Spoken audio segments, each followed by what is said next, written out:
আয়ারল্যান্ডের বিপক্ষে সিলেট টেস্টটা যে বাংলাদেশ জিতছে সেটা তৃতীয় দিনই নিশ্চিত হয়ে গিয়েছিল। প্রশ্ন ছিল চতুর্থ দিনে কতটা সময়ের মধ্যে বাংলাদেশ জিততে পারে, কত তাড়াতাড়ি আয়ারল্যান্ডকে গুটিয়ে দিতে পারে, কিংবা আইরিশরা কতটা লড়াই করতে পারে।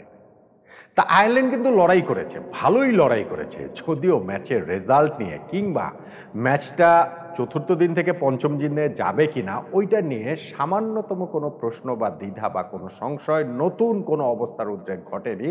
তারপরও আয়ারল্যান্ড আসলে তারা দাঁতে দাঁত চেপেই তুমুল লড়াই করেছে। সেই তুমুল লড়াই করার কারণেই যেই আয়ারল্যান্ড তৃতীয় দিন শেষ বিকেলে ৮৬ রানে ৫ উইকেট তাদের ছিল, এই চতুর্থ দিন তারা অল আউট হওয়ার আগে ২৫৪ রান করেছে। অর্থাৎ প্রথম ৫ উইকেটে ৮৬ রান করা দলটি আজকে এই চতুর্থ দিনে শেষ ৫ উইকেটে আরও ১৬৮ রান যোগ করেছে।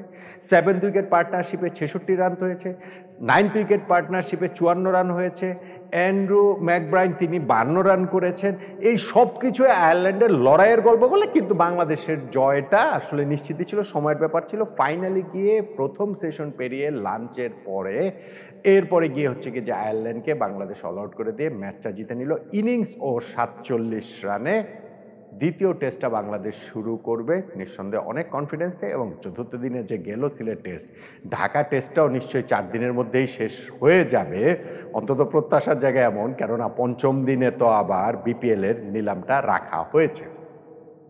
তাহলে সিলেট টেস্টে যে শেষ হয়ে গেল এই শেষ দিনটাতে ম্যাচের, তাতে মোমেন্ট অফ দ্য ডে কোনটা, আর যদি পুরো ম্যাচে টেস্ট ম্যাচে যদি হিসাব করি তাতেই বা আসলে টার্নিং পয়েন্ট কোনটা, আমার সঙ্গে আপনি একটু মিলিয়ে নিতে পারেন। আয়ারল্যান্ডের লড়াইয়ের কথা বলছিলাম, আজকের দিনটাতে একটা বড় টকিং পয়েন্ট হতে পারে হচ্ছে গিয়ে যে আম্পায়ারদের সিদ্ধান্ত, আম্পায়ারদের এই ডিআরএস নেওয়া, আম্পায়ার্স কল, ব্লা ব্লা ব্লা, এইগুলো আসলে এতবার এই দুই দলেরই, আয়ারল্যান্ড বলুন বাংলাদেশ বলুন, তারা আম্পায়ারের সিদ্ধান্তকে চ্যালেঞ্জ জানিয়েছে এবং চ্যালেঞ্জ জানিয়ে জিতেছে। বিভিন্ন সময় আম্পায়ার্স কল টিকেছে, আম্পায়ার্স কলে টেকেনি, মানে এরকম অনেকগুলো ঘটনাই আসলে ঘটে গিয়েছে।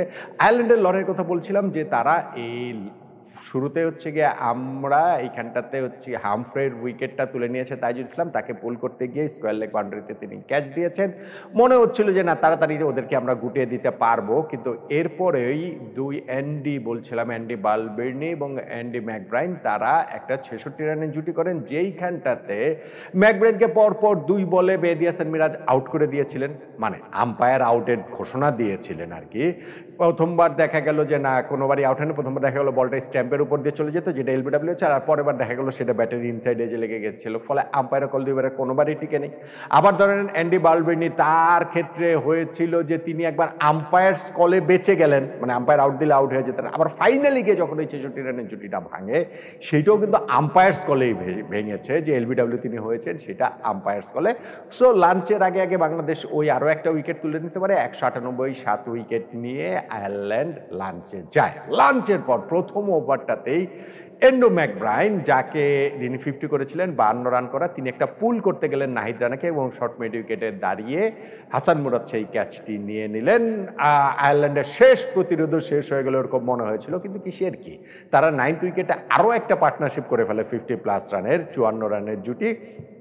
সেই ৫৪ রানের জুটি ভেঙে শেষে গিয়ে খেলাটা শেষ হয়ে যায় তাড়াতাড়ি। ওইখানটাতে তাইজুল, হাসান মুরাদ তারা শেষ দুটো উইকেট তুলে নিলে, ইনফ্যাক্ট লাস্ট উইকেটটা যে গিয়েছে সেইটাতে লিটন দাস ক্যাচ ধরেছিলেন, আম্পায়ার আউট দেন নাই, কট বিহাইন্ডের অ্যাপিলে বাংলাদেশ ডিআরএস নিয়েছে, এবং ডিআরএস নিয়ে দেখা গিয়েছে যে না, ব্যাটসম্যানের ওইটা এজ হয়েছে, ফলে ওই আম্পায়ার্স কল, ডিআরএস, এই সব কিছুর মাধ্যমে ম্যাচের শেষটাও আসলে ওই রকমভাবেই হলো।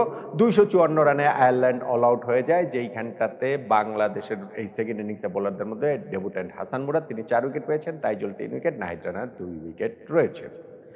তাহলে এই যে যেই দিন ম্যাচটা আমরা জিতলাম, শুধুমাত্র যেটা অবধারিত বাংলাদেশ যে জিতবেই সেইটাকে পিছিয়েছে আয়ারল্যান্ড, সেই লড়াইয়ের মাধ্যমে পিছিয়েছে, এই দিনটাতে মোমেন্ট অফ দ্য ডে কোনটাকে বলবেন? আম্পায়ারদের অনেকগুলো সিদ্ধান্ত, অনেকগুলো ডিআরএস এর বিষয় রয়েছে, কিন্তু আমার কাছে আমি আসলে মোমেন্ট অফ দ্য ডে ওইটা বলতে চাই যে নাহিদ রানার বলটাতে যেভাবে পুল করতে গিয়ে লাঞ্চের পর ফার্স্ট ওভারটাতে আউট হয়ে গেলেন সেইখানটাতে অ্যান্ডি ম্যাকব্রাইন, ওইটাই আমার কাছে মোমেন্ট অফ দ্য ডে।